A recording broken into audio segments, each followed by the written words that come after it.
Football Universe. Nomor punggung 9 ternyata cukup keramat bagi Arsenal. Tercatat ada beberapa striker hebat yang tak mampu bermain luar biasa saat menggunakan nomor 9 di Arsenal. Berikut kisahnya. Please like, komen, share, dan subscribe channel ini jika cerita-cerita sepak bola kami bermanfaat. Setiap klub sepak bola memiliki kisah dan sejarah masing-masing, tak terkecuali The Gunners Arsenal. Di tim London Utara ini ada kisah tentang kutukan nomor 9 yang seringkali terjadi untuk striker-striker hebat dunia. Konon katanya siapapun striker hebat yang menggunakan nomor 9 harus menghadapi tantangan luar biasa, sehingga hanya beberapa dari mereka yang tahan menggunakan nomor 9 di Arsenal. Sisanya akan gagal total alias gatot saat menggunakan nomor 9. Apa benar demikian? Berikut kisah striker-striker terbaik dunia yang pernah gagal menggunakan nomor 9 di Arsenal. Nama pemain pertama adalah Julio Baptista.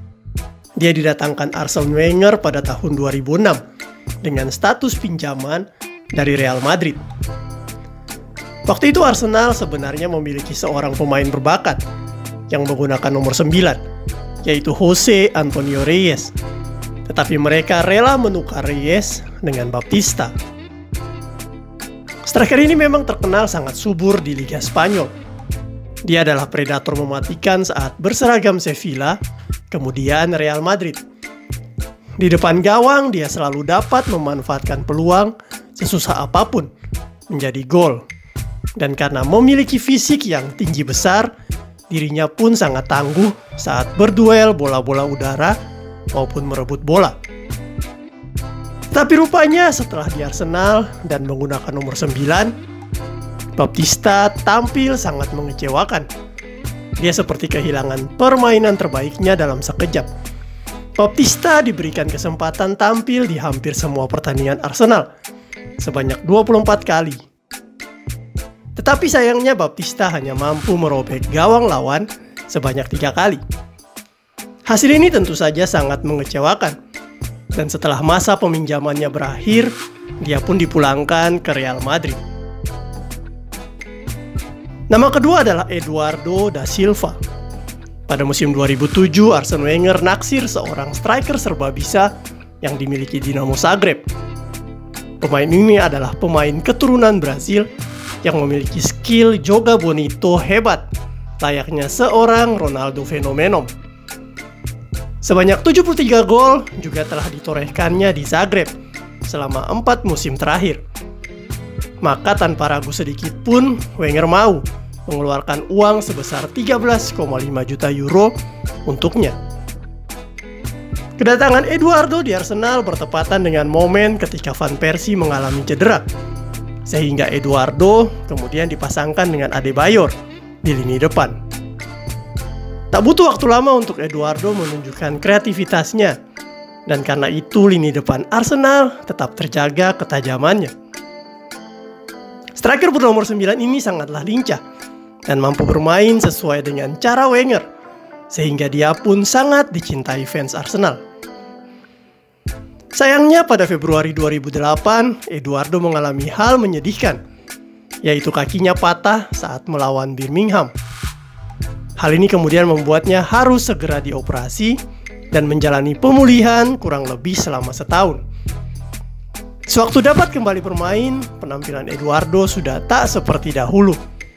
Dirinya kini menjadi tidak bisa leluasa bergerak dan masih takut untuk meliak-liuk seperti gaya mainnya terdahulu.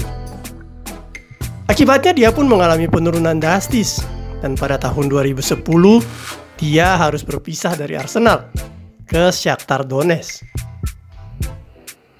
Nama ketiga adalah Lukas Podolski, yang adalah striker kenamaan Jerman. Striker ini didatangkan Wenger dari FC Köln pada tahun 2012. Waktu itu semua orang sudah mengenal Lukas Podolski, karena baik di Bayern Munchen ataupun di tim nasional Jerman, dia tampil sangat baik. Kedatangan Podolski jelas adalah langkah cepat Wenger setelah kepergian Van Persie ke Manchester United. Awal-awal kedatangannya, Podolski cukup bisa beradaptasi dengan permainan cepat Arsenal. Pemilik kaki kiri brilian ini bahkan sempat membobol gawang Liverpool di Anfield dan mengantarkan The Gunners juara Piala FA. Tetapi perlahan Wenger mulai tak menurunkannya sebagai pilihan utama. Hal ini dikarenakan penurunan performa Podolski yang cukup drastis dan pergerakannya terkesan menjadi lambat bagi Wenger. Akhirnya pada tahun 2015, dia pun sempat dipinjamkan ke Inter Milan. Dan di akhir musim tersebut, dia pun dilepas ke Galatasaray. Nama keempat adalah Lucas Perez. Dia didatangkan Arsenal dari Deportivo La Coruna pada musim panas 2016. Biaya yang dikeluarkan cukup besar waktu itu, yaitu sekitar 20 juta euro. Striker yang satu ini terbilang gagal total karena tak mampu beradaptasi dengan permainan Arsenal. Selama satu musim, Perez tampil di 21 pertandingan, tetapi hanya mampu mencetak 7 gol. Karena penampilan yang buruk ini, Perez kemudian sempat dipinjamkan ke Deportivo La Coruna pada musim 2017-2018. Dia akhirnya dilepas ke West Ham United pada musim panas berikutnya. Nama kelima adalah Park Chu-young. Pada musim panas 2011, Arsene Wenger membuat sebuah keputusan unik, yaitu mendatangkan striker asal Korea Selatan dari AS Monaco. Striker ini memang terkenal tajam di Monaco, dengan mampu mencetak 25 gol dari 90 kali penampilannya. Wenger pun cukup tertarik dengan gaya permainannya yang cepat dan lincah, serta didukung fisik yang sangat prima. Wenger membayangkan memiliki seorang striker nomor 9 dengan daya jelajah seperti Park Ji-sung dan memiliki kemampuan mencetak gol layaknya Van Persie. Tetapi mimpi Wenger ini memang terlalu tinggi, dan semenjak Park Chu-young berlatih bersama Wenger, mulai muncul keraguan karena ternyata skill yang ditunjukkan tidak sesuai dengan ekspektasi. Meski Wenger mempercayakan nomor 9 dipakainya, tapi Wenger juga tak sering menurunkannya. Dia tercatat hanya diturunkan sebanyak 7 kali untuk Arsenal. Akibatnya Park Chu-young hanya menghiasi bangku cadangan dan sempat dipinjamkan juga ke Celta Vigo dan Watford. Pada musim panas 2014, Arsenal pun melepas striker Korea Selatan ini, dan dia menjadi salah satu pembelian terburuk Wenger. Nama keenam adalah Francis Jeffers. Dia adalah salah satu wonderkid Inggris yang muncul ke permukaan berkat penampilan dahsyatnya bersama Everton. Jeffers memang adalah pemain binaan Everton sejak masih muda. Di tim biru ini, dia bertumbuh menjadi striker haus gol dan sangat cepat pergerakannya. Karena hal ini, Wenger langsung meminangnya di tahun 2001 dengan uang yang cukup besar, yaitu 8 juta pound. Kedatangan Jeffers pun disambut hangat dan dia bahkan diberikan nomor keramat 9 untuk digunakan. Akan tetapi Jeffers tak mampu bersaing dengan striker-striker andalan Wenger waktu itu, seperti Thierry Henry dan Sylvain Wiltord. Hal ini tambah diperburuk dengan kambuhnya cedera lama Jeffers, sehingga dia pun sangat jarang diturunkan. Tercatat selama 2 musim di Arsenal, Jeffers hanya mampu mencetak 8 gol.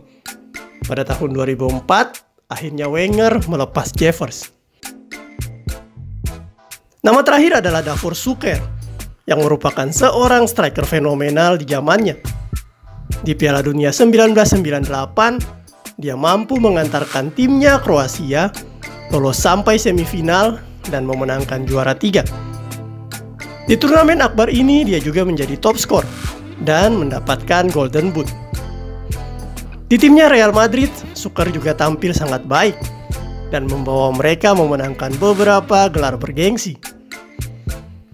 Wenger kemudian merayunya dan sang pemain setuju bergabung dengan Arsenal pada awal musim 1999-2000. Fans waktu itu sangat senang karena nama besar Suker mau bergabung dengan Arsenal.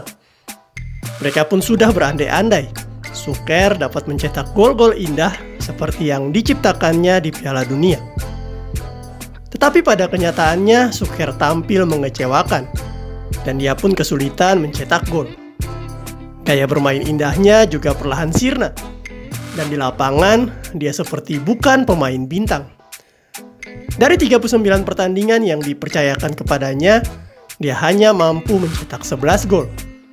Suker pun menyadari kekurangannya dan meminta Wenger melepasnya di musim berikutnya untuk bergabung dengan West Ham United. Demikianlah daftar nama-nama pemain yang tergolong gagal menggunakan nomor 9. Apakah nomor ini memang memiliki kutukan tertentu? Jawabannya bisa ya, bisa tidak. Karena ada juga beberapa pemain yang sukses menggunakan nomor 9 di Arsenal, seperti Nicolas Anelka, almarhum Jose Antonio Reyes, Lacazette, sampai pada striker saat ini yang tampil gemilang bersama The Gunners, yaitu Gabriel Jesus. Tapi tak bisa dipungkiri, pemilik nomor 9 di Arsenal haruslah berusaha sangat keras untuk dapat stabil penampilannya.